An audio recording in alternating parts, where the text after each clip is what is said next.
Okay, so in the last video, we talked about rotating solid regions about the x-axis and the y-axis. So now we're going to be talking about, well, what happens if the region isn't completely solid and we've got some area that actually isn't covered or some volume that isn't covered in our rotation. So I want to just show you guys a quick animation of what that's going to look like so we can kind of talk about what the general formula is going to be, and then we'll look at a couple of examples.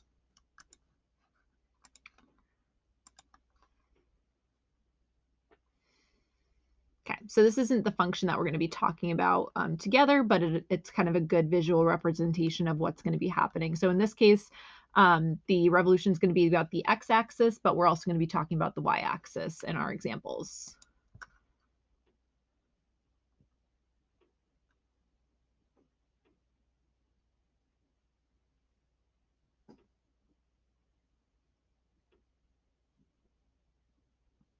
So as you can see in the animation, there's actually going to be kind of a little hole in the middle of the region that isn't going to be covered.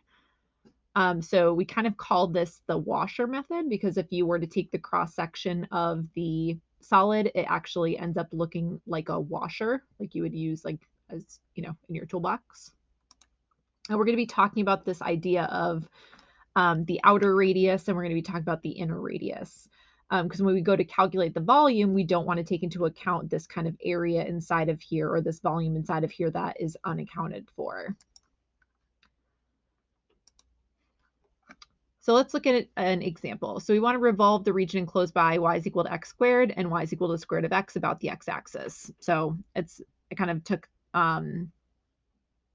a couple minutes and graphed these already, and what it ends up looking like is we're revolving this kind of like little region in here, and we're going to revolve about the x-axis. So I kind of made it a little bit bigger over here just to kind of see it a little bit easier. So here's our region. We're revolving about the x-axis. So we're going to have some sort of like a little bit of a symmetry going on here. So if we can kind of like imagine like in the animation, we're going to be revolving it about this. So we're going to kind of take similar cross sections that we did for the solid regions. It's still going to be kind of a circular region here, or a circular cross section. But the difference is that we're going to be missing that little part in the middle. So when this happens, we actually have another kind of formula that we end up using to calculate what the volume is going to be. And anytime we're revolving about the x-axis, we're going to be integrating in terms of x or with respect to x. So our general volume is actually going to be, we're still going to be talking pi r squared because we're still going to be talking about the area of a circular region. So for the volume, kind of like what we were doing at the end of the last video, I'm just going to go ahead and factor out that pi out in front of the integral. And since we're integrating in terms of x, we're still going to be going from a to b. But now our formula is going to change a little bit because now we're talking about an outer radius and we're talking about an inner radius, which those two radii are actually going to be referring to our two different functions that we're going to be revolving. So what happens is when we go to do our volume, we want to do our outer radius squared minus our inner radius squared delta x or dx. So in this particular example, if we kind of think about our cross section here, our outer function or our kind of upper function here is actually this square root function because that's the one that's kind of on top here. And again, when we're integrating in terms of x, remember that we're kind of always thinking top minus bottom. So our top function here is the square root of x. Our bottom function is going to be this x squared. So our outer part of our radius here is actually going to be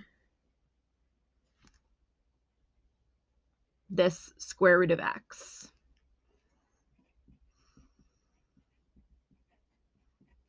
And our inner radius here, kind of the outer part of the inner radius, is actually going to be represented by this x squared.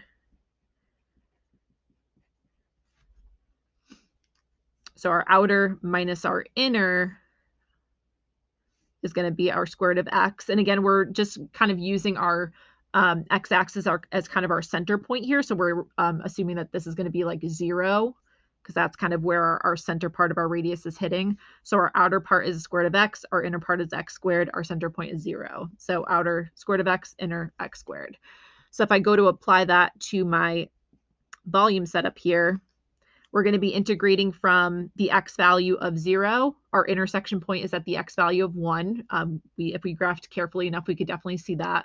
We could also calculate that algebraically if we had to. So our outer radius is going to be the square root of x squared plus our inner of x squared dx. We can definitely simplify this a little bit if we wanted to. So our volume is going to be equal to pi times the integral from 0 to 1 of x plus x to the 4th dx. Go ahead and use my calculator here to do that calculation quickly. So 0 to 1, x plus x to the 4th dx. It's going to give me 7/10, but we're going to need to multiply it by the constant of pi, so 7 pi over 10. Would again be this region if we were to take it and revolve it about the x-axis. So let's take a look at one more, and then we'll talk about the y-axis. So now we're revolving the region enclosed by y is equal to x squared plus 1, which I did graph here, and y is equal to negative x plus 3, which I graphed here, and we are rotating that about the x-axis. So if I kind of look to see what this is going to look like graphically, I'll just kind of go ahead and kind of sketch that symmetrical shape down below.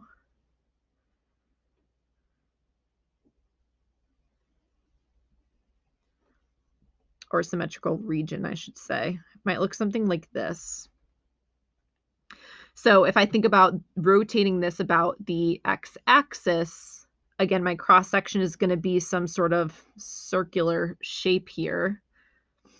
The radius, again, is going to be kind of this spot from this top down to our x-axis. So again, I want to think about this as an outer and an inner, because we're going to be definitely missing all of that kind of space in between here.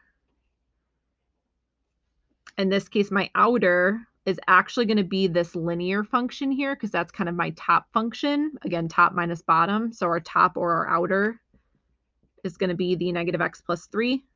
And my inner, if I kind of think about the top part of this, like, I don't know if you can see that. If I think about kind of this top part of our inner spot here before we kind of have this negative space in here, the inner is actually going to be this bottom function of this x squared plus 1.